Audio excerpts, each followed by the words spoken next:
When it comes to dive sites, there is one that has a reputation like no other.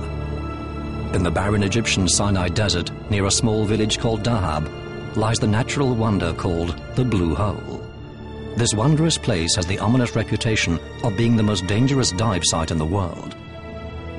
Perhaps because of its numerous victims who have plunged into its bottomless depths, the Blue Hole has become an attraction for thrill seekers and extreme divers who are more than willing to risk their lives to defy this fathomless beauty. One of these extreme scuba divers is Andreas Papadimitriou. Andreas is aiming to dive the Blue Hole to 160 meters. Living on the edge might be dangerous, but the view is beautiful. The tolerance for error is zero.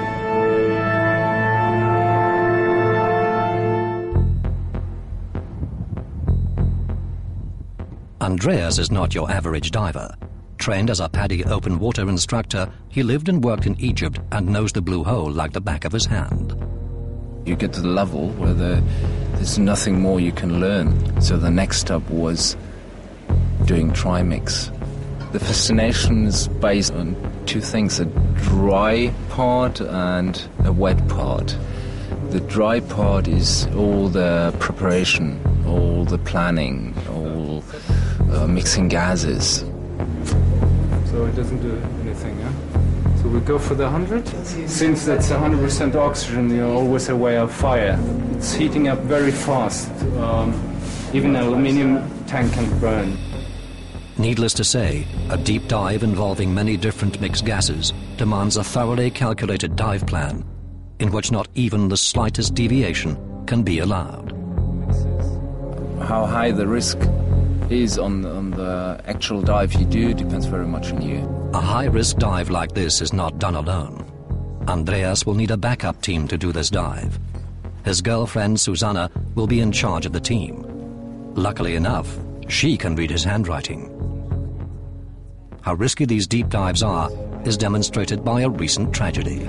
I went on a dive and I found this equipment. This guy tried to get to 180 meters and he never came back. How did this guy die? We saw then the equipment. It was very clear that a shark had a bite into his wings. By accident, a hammerhead, and I know there is one at the Blue Hole, took him for an eagle ray or a stingray. Of course, if you destroy both wings, you have no chance to come back. Hammerhead or not, the expedition goes ahead. After extensive training and mixing gases, the day has finally come.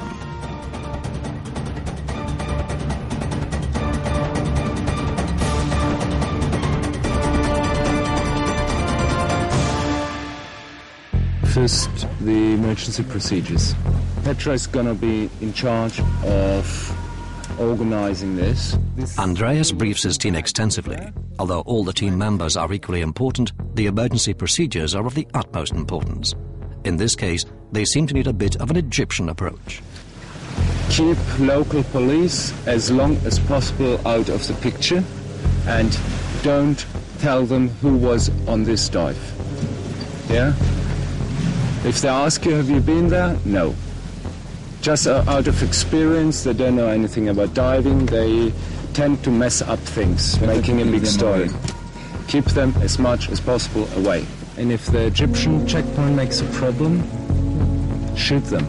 Okay. Tell them I'm the ambassador of Germany, and if they stop me now, they're going to get in serious trouble. Make a story.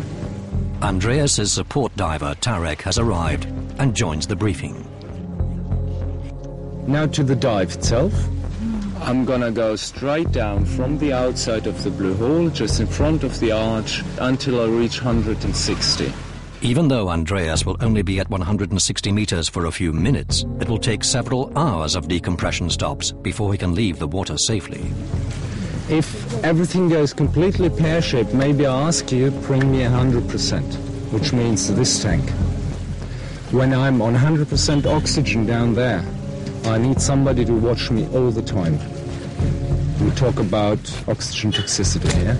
Between the 24 and the 21 meter stop, I'm gonna inflate my boy. Red one is everything's okay. Yellow one is there's some problem, so you come immediately. Tarek will accompany Andreas down to 115 meters, and although he is the support diver, in case of an emergency, at these depths, there is nothing he can do. Start to stay as long as I can. Let's go for it. 20 minutes, I'll see you on the The time has finally come. Andreas and Tarek are getting ready for the dive, each in their own way.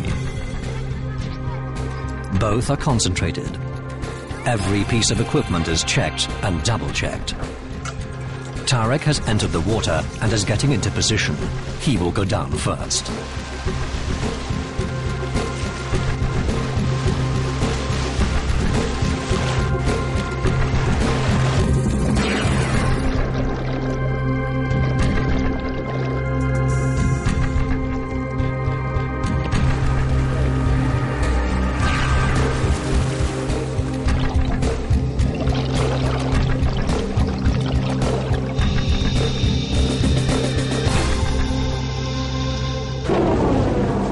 Then Andreas gives the sign. He's going down. I'm a solo diver, so I'm just on my own at that depth, completely concentrating on myself and on what I'm doing, just trying to inhale this fascination. You know, it makes you feel very small. Andreas disappears from view. Here, even we cannot follow him.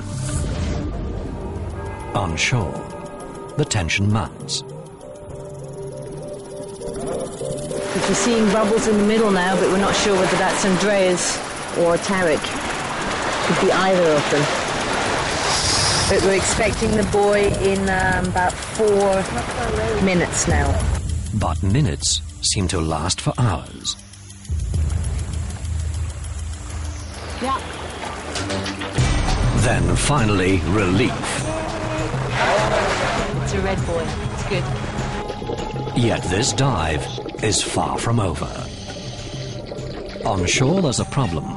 The strap holding the nitrox tank has come off. Costas is desperately trying to fix it. Since every minute is scripted in advance and the dive plan must be followed to the letter, a hold-up like this can cause disaster. Meanwhile, Andreas is waiting for his precious gas to keep him alive. Finally, Costas enters the water. Too late.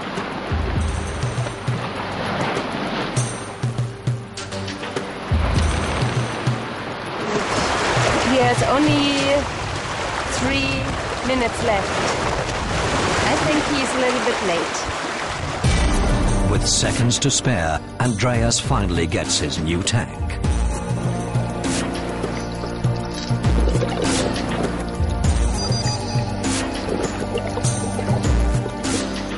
Tarek is hovering nearby, awaiting his last decompression stop.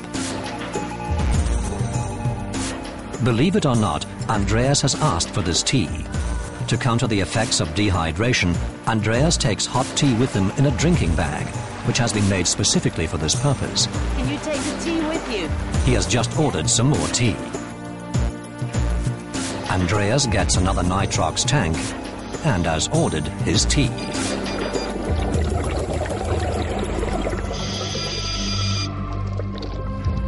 It's time for Tarek to surface, leaving Andreas alone in the blue. Tarek is out of the water. On dives like this, the diver breathes pure oxygen for a while as an extra safety measure. Was beautiful dive. That's all I can say.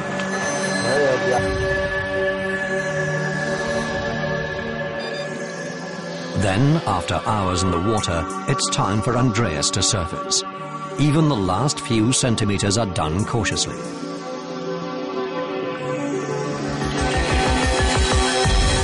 Being careful not to breathe the surface air, Andreas switches to 100% oxygen.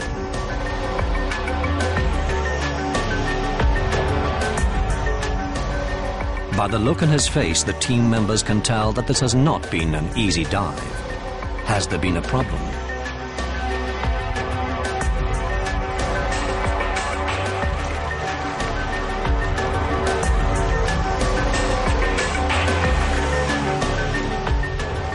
As the team helps Andreas ashore, Tarek is there to congratulate him on his successful dive.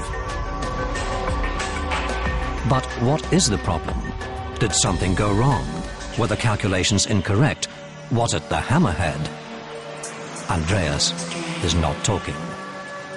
And when you come out of the water, it takes you some time until you can talk about it. Andreas's dive was successful. Then what happened? I dropped straight on top of the hammerhead. Stopped on the way there. At 100, at 95. Looking down, it's like the hammerhead. It's like waiting. This is very scary, yeah. It's very scary. Scared. Wow, yeah. It's dead, very close to the wall. Now that's like facing hell. Are you going to do it again? Of course.